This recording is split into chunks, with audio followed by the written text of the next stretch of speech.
Yung binuhay na mga maliligtas, aagawin yon kasama nung mga buhay na dinatnang mababait na tao, aagawin ng Panginoon. Para sila alisin pansamantala dito sa lupa, pagkatapos sa pasimula ng 1,000 taon, maghahari sila kasama ng Panginoong Jesucristo para yung mga taong masasama mapabuti. Basahin natin ang 24 ng Apokalipsis. At nakakita ako ng mga luklukan at may mga nagsisiluklok sa mga ito. Sila'y pinagkalooban ng paghatol. At nakita ko ang mga kaluluwa ng mga pinugutan ng ulo dahil sa patotoo ni Jesus at dahil sa salita ng Diyos at ang mga hindi sumamba sa hayop o sa kaniyang larawan man at hindi tumanggap ng tanda sa kanilang noo at sa kanilang kamay. At sila'y nangabuhay at nagsipagharing kasama ni Kristo sa loob ng 1,000 taon. Ayon, pagkatapos ng pagkabuhay na mag-uli, tapos aagawin, magkakaroon ng meeting kay Kristo, magtatagpo sa alapaap. Tapos pagkatapos pala ng pagkabuhay na mag-uli, sabi dito ni San Juan, nagsipaghari silang kasama ni Kristo sa loob ng 1,000 taon. Kaya meron pong tinatawag na paghahari si Kristo sa huling 1,000 taon sa mundo.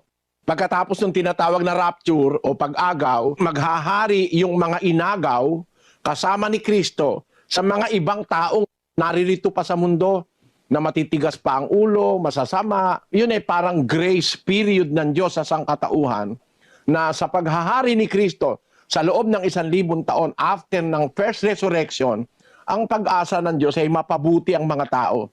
Lipulin yung mga kaaway ng katwiran, lipulin yung mga masasama at pasukuin sa ilalim ni Kristo. Yun ang sinasabi sa 15:24 ng unang Korinto. Kung magkagayoy darating ang wakas, pagka ibibigay na niya ang